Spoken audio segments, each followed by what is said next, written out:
Assalamualaikum warahmatullahi wabarakatuh. Berjumpa lagi dengan saya. Pada kesempatan kali ini kita akan membahas tentang sistem gerak pada manusia, yaitu rangka dan otot mata pelajaran ilmu pengetahuan alam kelas 8 semester 1. Materi ini saya khususkan kepada siswa-siswi atau peserta didik yang ada di SMP Muhammadiyah dan tidak menutup kemungkinan juga para peserta didik yang ada di tanah air ini. Adapun kompetensi dasar dalam pertemuan atau dalam materi kali ini, yang pertama untuk kompetensi dasar pengetahuan menganalisis gerak pada makhluk hidup, sistem gerak pada manusia, dan upaya menjaga kesehatan sistem gerak. Kompetensi dasar keterampilannya adalah menyajikan karya tentang berbagi gangguan pada sistem gerak, serta upaya menjaga kesehatan sistem gerak manusia. Setelah kita memahami kompetensi dasar ini, kita akan melanjutkan dengan tujuan pembelajaran pada pertemuan materi terkait ini. Adapun tujuan pembelajaran yang pertama adalah menganalisis struktur dan fungsi rangka, yang kedua menganalisis struktur dan fungsi sendi, yang ketiga menganalisis struktur dan fungsi otot, yang keempat menganalisis upaya menjaga kesehatan sistem gerak, yang terakhir menyajikan hasil pengamatan dan identifikasi tentang sistem gerak manusia dan gangguan serta upaya mengatasinya. Gerak merupakan salah satu ciri makhluk hidup. Jadi kalau nggak gerak, bisa saja orang itu tidur. Tidur pun juga bergerak. Jadi ingat, definisi gerak adalah merupakan salah satu ciri makhluk hidup. Gerak pada manusia dimungkinkan karena adanya kerjasama antara tulang sebagai alat gerak pasif dan otot sebagai alat gerak aktif. Sedangkan rangka, berdasarkan letaknya, rangka terdiri dari yang pertama endoskeleton atau rangka dalam, adalah rangka yang terletak di dalam tubuh. Yang kedua, eksoskeleton, rangka luar, adalah rangka yang terletak di luar tubuh. Contohnya seperti apa? Rangka pada avertebrata seperti arthropoda dan moluska. Sedangkan rangka dalam ya seperti kita manusia dibungkusi oleh kulit dan daging. Nah, coba kalian perhatikan. Seandainya yang terjadi bila tidak mempunyai rangka seperti ini. Bagaimana kalau kita ini tidak memiliki rangka atau tulang di dalam diri kita?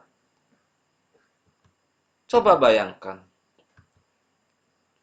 Sehingga kita bisa menarik suatu kesimpulan apa itu fungsi tulang. Fungsi tulang adalah sebagai alat gerak pasif, sebagai penopang tubuh, pemberi bentuk pada tubuh, pelindung bagian tubuh yang lunak, yaitu otak, jantung, paru-paru, sumsum. Jadi otak kita ini dikelilingi oleh tulang, begitupun jantung, paru-paru, dan sumsum yang ada. Sebagai pembuatan sel-sel darah. Nah itu, setelah itu kita akan memasuki rangka pada manusia. Pertanyaannya, terdiri dari apa sajakah rangka manusia? Rangka manusia itu terdiri dari ada namanya tulang keras, tulang rawan, ikat sendi, atau ligamen. Jika ada pertanyaan yang kedua, kenapa rangka manusia digolongkan endoskeleton?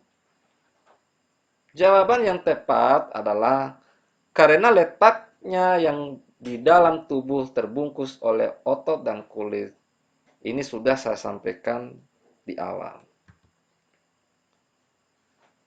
Jika ada pertanyaan lagi, Apakah perbedaan antara tulang rawan dengan tulang keras? Sebutkan pula contohnya.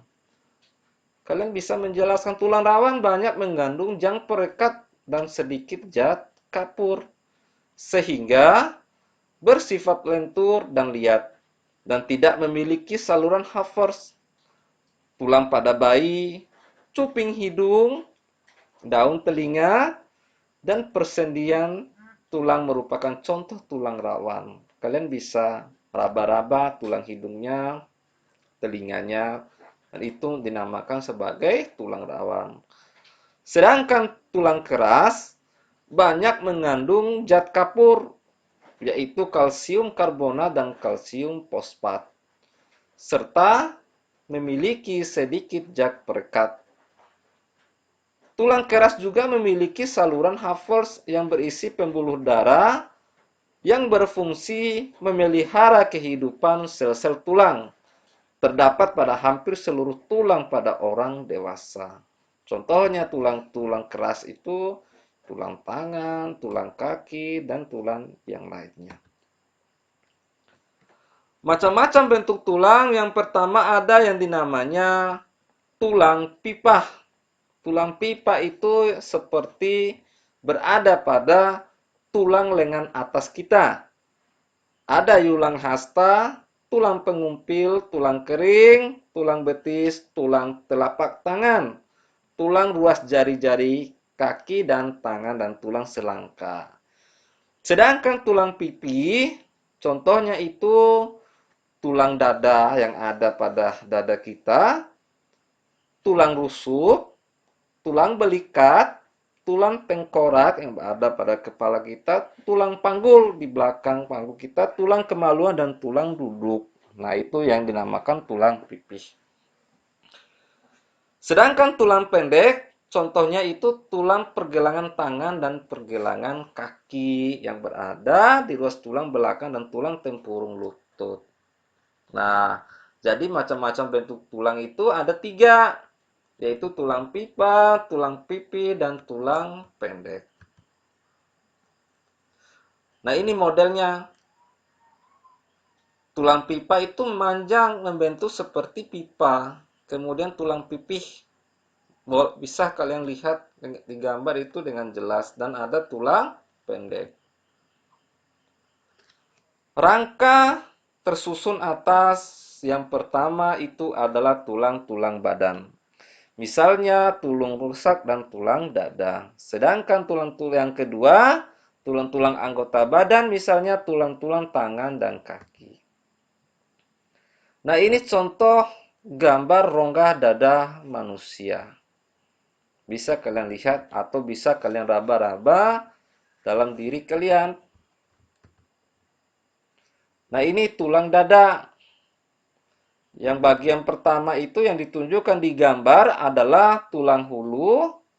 Yang bagian ke B yaitu tulang dada.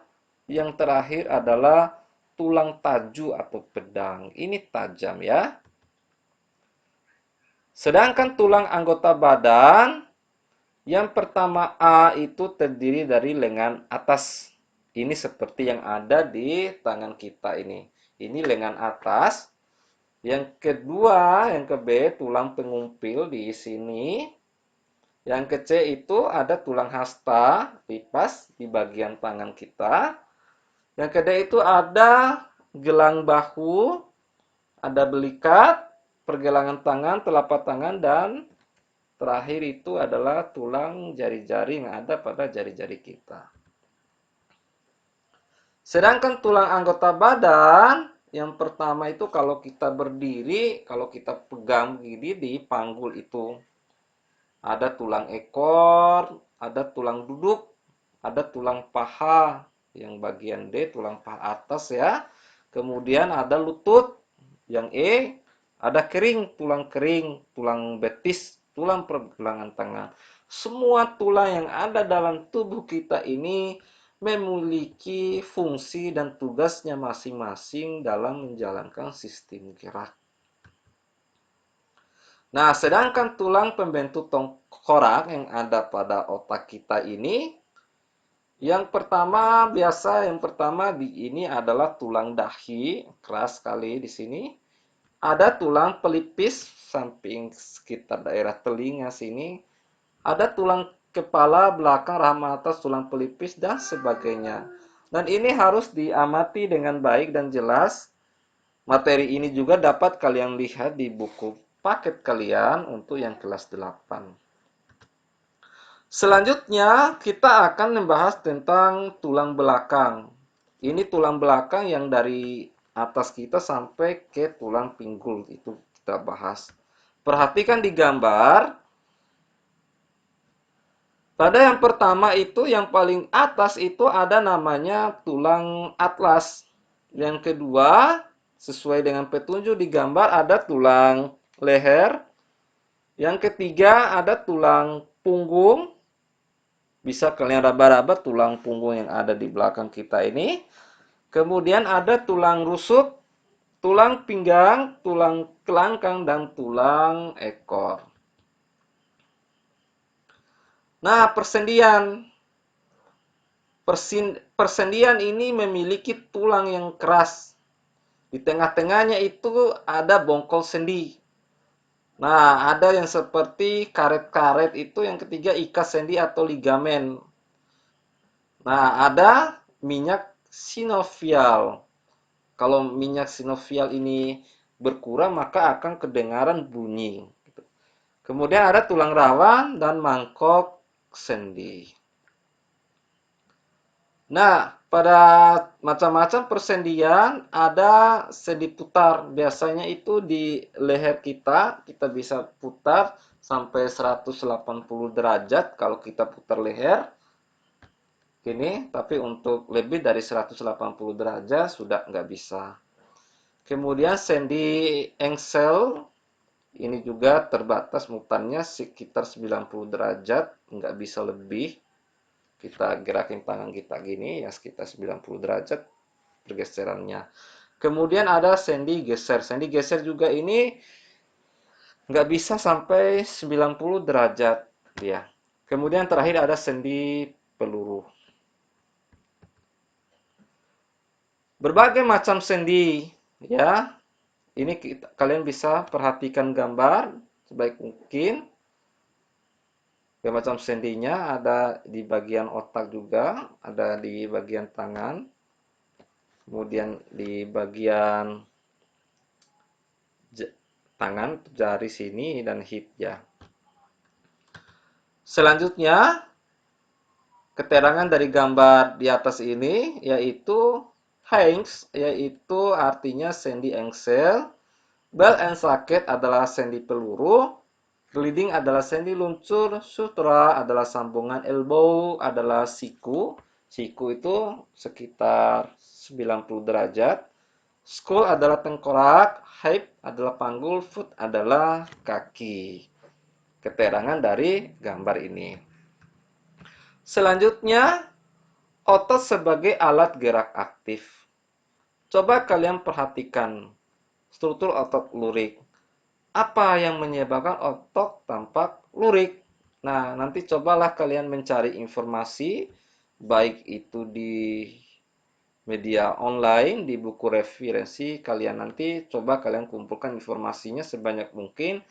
Apa yang menyebabkan otot tampak lurik? Nah, kemudian coba bandingkan sesuai dengan digambar antara otot polos dan otot jantung.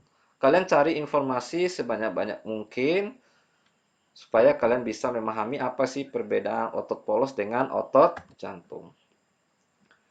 Nah, selanjutnya kita membahas tentang kelainan pada sistem gerak. Nah, pada kelainan ini ada yang kita kenal sebagai sebutan rickettsia. Ini terjadi karena kekurangan vitamin D yang membantu penyerapan kalsium dan fosfor dari darah hingga pengerasan tulang. Jadi modelnya kalau kekurangan itu seperti kaki O orang kenal itu.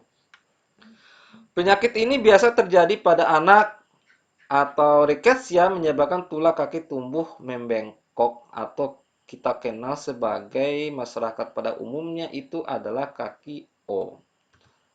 Nah, selanjutnya kelainan pada sistem gerak. Yang pertama itu adalah osteoporosis. Nah, osteoporosis ini sering kita dengar pada media-media televisi atau berita dan semacamnya.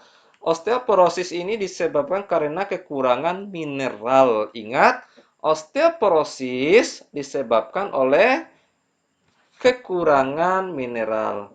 Meskipun kita kuat dan lentur, tulang-tulang bisa patah. Patahnya tulang disebut dengan fraktura. Fraktura itu apa? Patahnya tulang. Fraktura tertutup terjadi jika tulang patah, tetapi bagian ujung yang patah tidak menembus kulit. Fraktura terbuka terjadi jika ujung tulang dan patah keluar menembus kulit. Kelainan pada sistem gerak yang pertama itu adalah artritis. Artritis ini adalah penyakit sendi. Biasanya penderita penyakit ini mempunyai tulang rawan sendi yang rusak. Kerusakan ini menyebabkan sendi menjadi sakit dan bengkok. Selanjutnya ada lordosis, merupakan kelainan dengan melengkungnya tulang belakang yang berlebihan ke arah depan di bagian pinggang. Ini terjadi pada orang-orang tua kebanyakan. Kelainan pada sistem gerak yang pertama ada kifosis. Kifosis ini kelainan dengan melengkungnya tulang belakang yang berlebihan di bagian dada ke arah belakang. Ini sangat berbahaya penyakit ini.